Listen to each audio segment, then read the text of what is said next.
आपके अपने YouTube channel जिंदगी सरिता में आपका स्वागत है। आज मैं लेकर आई हूँ आप सबके लिए अपने द्वारा लिखित धारावाहिक कहानी जिसका शीर्षक है धाकड़ दमयंती। आज मैं आपके सामने इसका प्रथम भाग प्रस्तुत कर रही हूँ। यह धारावाहिक कहानी उत्तर प्रदेश के शामली शहर के पास के गांव बलवा खेड़ी की है। इस कहानी में स्थान का नाम अवश्य असली है, किंतु कहानी के किसी भी पात्र का, किसी व्यक्ति विशेष या किसी व्यक्ति के नाम उसके जीवन से कोई वास्ता नहीं है, और यदि किसी के जीवन से उसके नाम से मेल खाते भी है तो यह मात्र संयोग होगा। तो यह धारावाहिक कहानी पूर्णतः काल्पनिक है। यह केवल मनोरंजन के लिए लिखी गई है। तो कहानी शुरू करती हूँ दोस्तों। दमयंती देवी गांव की एक महिला जो कि अपने खेतों पर अपनी बेटी के साथ है। महिला अपनी बेटी को बोलती है, ए शोभा, इतनी देर कैसे लग रही है खेत जोतने में। शोभा माँ के सवाल के जवाब में कहती है, माँ पता नहीं क्या हो रहा है, ट्रैक्टर में कुछ दिक्कत लग रही है, मुझे मिस्त्री को बुलाना पड़ेगा। दमयंती बोलती है, तो फिर घनी तावली फोन कर दे शाम में मिस्त्री को। शोभा बताती है माँ से, माँ फोन ना लग रहा है शाम में मिस्त्री का। दमयंती कहती है, फिर बुला के ला मिस्त्री ने, ना ते घनी बार हो जाएगी। शोभा बोलती है, हाँ जाऊँ हूँ माँ, यहाँ तो शाम मिस्त्री ना मिलेगा, शहर की दुकान पे होगा, वो तो शहर जाना पड़ेगा मुझे। घर ते मोटरसाइकिल ठा के शहर जाऊं मैं, और तू यही रहिए जब तलक मैं ना आऊं। दमयंती बोलती है, तो जा घनी तावली जा, और तावली आ जा लेके शामी ने, मैं बैठी हूं यहीं। शोभा अपने घर जाकर घर से मोटरसाइकिल उठाकर शहर मिस्त्री को बुलाने चल देती है। उधर उसकी माँ खेत में बैठी हुई है। तभी दमयंती के गांव का दबंग सुरता आ जाता है। सुरता दमयंती के पास खड़ा होकर बोलता है, क्या करे है चाची यहाँ बैठ के, और यू ट्रैक्टर खेत के बीचों बीच कैसे खड़ा कर रखा है, छोरी कहाँ भाग गई है तेरी। दमयंती सुरते की ओर गुस्से से देखते हुए बोलती है, सुरते तू जा मेरे पास से, टेम ना है मेरे पास तेरी न फालतू बातों का जवाब देने का, और जुबान संभाल के बोलिए मेरी छोरी खातर, ऐसा बोलेगा तो मुंह तोड़ दूंगी तेरा। सुरता ढीठ सी हंसी हंसते हुए बोलता है, जाऊं हूँ चाची, मैं कौन सा तेरे धोरे बैठन को आया हूँ, वो तो मैं जा रहा था इंगे ते, तो देखा तेरी बेटी और ट्रैक्टर खड़ा खेत के बीचों बीच। पर जाता जाता एक बात कहूँ हूँ चाची, छोरियों को घना सिर पे न चढ़ावे, छोरी की जात चूल्हे चौके तक ही भली लागे है। दमयंती को इस बात पर क्रोध अधिक आ जाता है, तथा वह पूरे क्रोध के साथ सुरते को बोलती है, जा जा तू घनी शिक्षा ना दे मुझे, मन्ने क्या करना है अपनी छोरियों का तजे बता के ना करूंगी। सुरता चला जाता है। कुछ देर में शोभा मोटरसाइकिल पर मिस्त्री को बैठा कर ले आती है।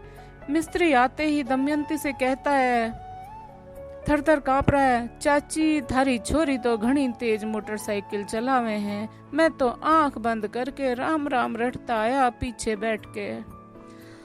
शोभा बोलती है, शाम में तेरा पाला पहली बार में मेरे साथ पड़ा है, और जो तू छोटी के पीछे बैठा होता तो तू खड़ा भी ना हो पाता मोटरसाइकिल ते उतरण पाछे।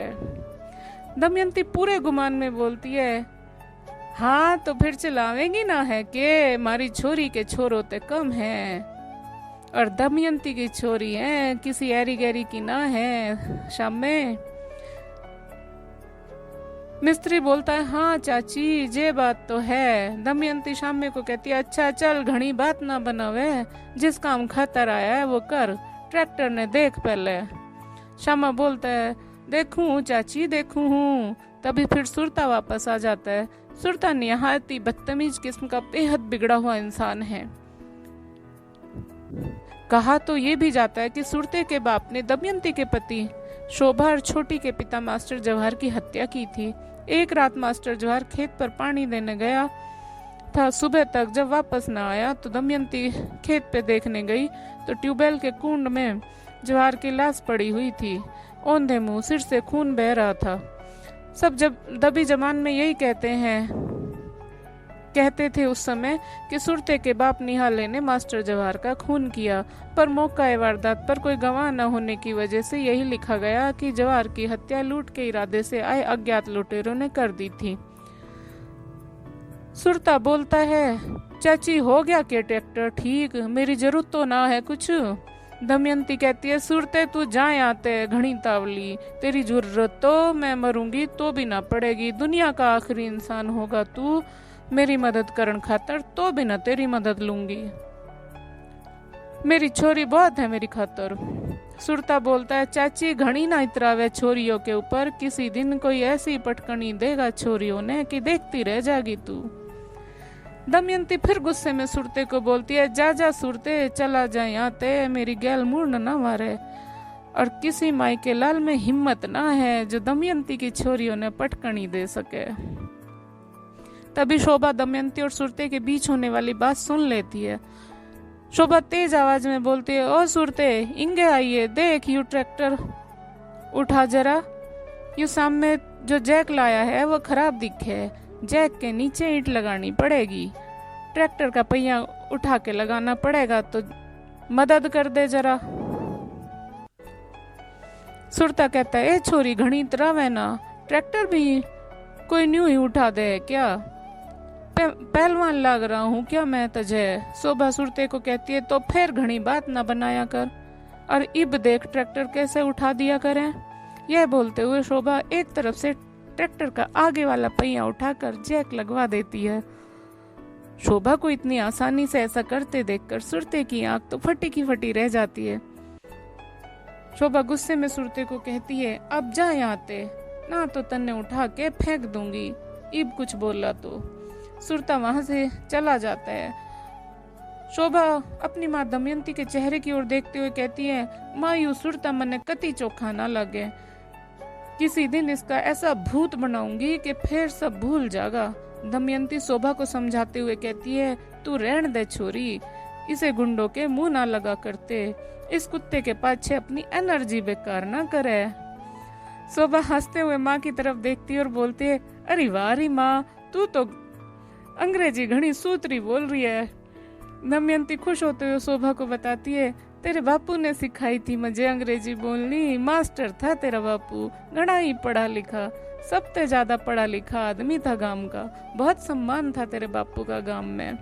यह बोल दमयंती खो जाती है अपनी पिछली बीती हुई जिंदगी की यादों में, जब वह नई नवेली दुल्हन बनकर इस गांव में मास्टर के घर आई थी। मास्टर तो घना पढ़ा लिखा था, पर दमयंती भी 8वीं पास थी। थोड़ी थोड़ी अंग्रेजी मास्टर जवाहर ने दमयंती को सिखा दी थी।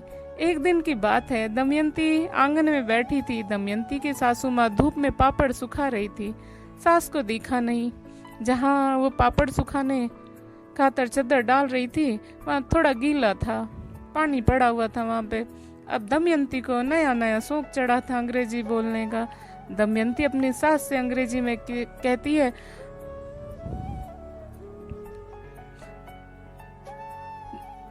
सास कहती हाँ के बोल।